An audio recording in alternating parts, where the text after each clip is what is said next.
all of this year, there have been rumors about a Last of Us Part II Remaster coming to PS5. I have heard of these rumors like this one as early as the summer of this year. It was just negligent of the idea for reasons I will get to later on in this video. It wasn't until November 17th that there was a tweet that I saw when someone showed us that The Last of Us Part II Remastered was leaked on PSN. This tweet made me really frustrated, to say the least. If I'm gonna be honest right here, I am not someone who hates The Last of Us or The Last of Us Part 2. The Last of Us 1 is one of my favorite games of all time, and The Last of Us Part 2, while not as high on a pedestal as the first game, is one that I overall love and found more meaning in over the years since I first played it back in 2020. Then why would I be frustrated over this, since I am a Last of Us fan who would assumably eat this all up? Well, it's for 3 reasons that I'm gonna talk about. Probably not the next video y'all were hoping for from me, but it's something I need to get off my chest. So here we go. Here is why The Last of Us Part 2 Remastered is pointless. Problem number 1.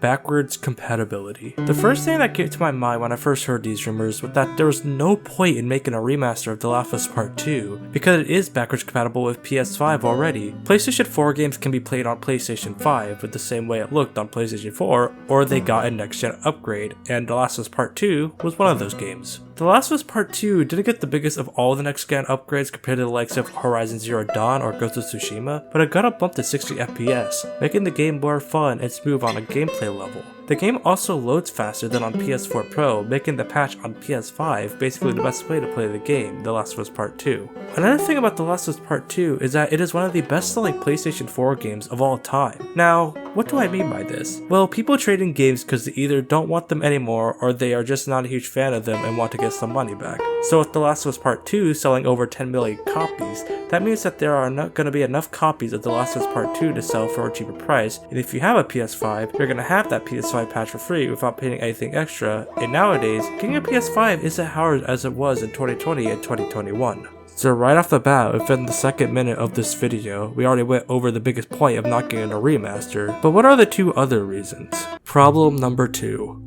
Pricing. One of the problems I see people bring up with modern games nowadays is that the games are too overpriced or they cost too much. Now, I will say that $70 is a little too much for games such as Ratchet & Clank Rift Apart, but if the game's worth $70, then it's not a problem. The problem is that The Last of Us Part 1, which came out last year in September, had an asking price of $70. While I do think The Last of Us Part 1 is the best version of the first game, but the game didn't add any new gameplay features for Part 2, and the new additions it added was not enough to justify the $70 price tag if you ask me. I got my copy half off on Black Friday for $35. The problem with Part 2 Remaster is that it's going to be a remaster and not a remake. Remakes are a lot easier to digest at full price since they add something new to the experience like the Resident Evil remakes, but remasters are just taking the game that was on a previous console and prettying them up with graphics and making the frame rate better so that it doesn't look dated compared to the original version. But one of the problems is that The Last of Us Part 2 already looks good, and photorealistic games that come out nowadays don't look all that different when you compare it to other games like God of War Ragnarok.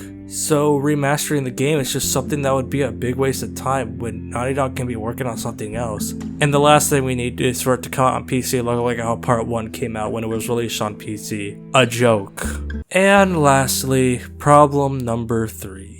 Sony's lack of genre variety. This is something that has been bothering me for a long time with Sony. Their main developers have been making the same type of game ever since 2016. Tell me, what do all of these games have in common? Uncharted 4, Uncharted The Lost Legacy, God of War 2018, The Last of Us Part 2, God of War Ragnarok, and The Last of Us Part 1. The thing is that all of these games are third-person over-the-camera story-driven games. Now, the problem isn't that they are making these games, it's that they are the only thing that they are making, and it's starting to affect the game industry. I used to believe that the game industry is in a good place, but now I see an industry that is releasing these types of games over and over again. You can tell that this is working because these types of games sell a lot. Look at the highest selling PS4 games of all time. Other than Spider-Man, it is only the third-person over-the-shoulder camera games. It also doesn't help that games like A Plague Tale Requiem are trying to emulate it, and the higher ups and critics see and eat that shit up. I swear, I haven't heard of this game until it was showing up at the Game Awards. The only thing I can say that is keeping Sony from fully being just these types of games is that they have open world games like Spider-Man 2 and Ghost of Tsushima, they have yearly exclusives to new Final Fantasy games that come out, and they have Ratchet & Clank Rift Apart, which is an action platformer. Other than that, that Sony needs to either stop making the same genre of game, or they have to make more games that have a different genre than third-person over-the-shoulder releases. And the release of The Last of Us Part II Remastered is just screaming for more money. I think that'll about do it for this video. I am not going to get it remastered, since I already have the PS4 copy I got in 2022, and I can play it on my PS5 just fine.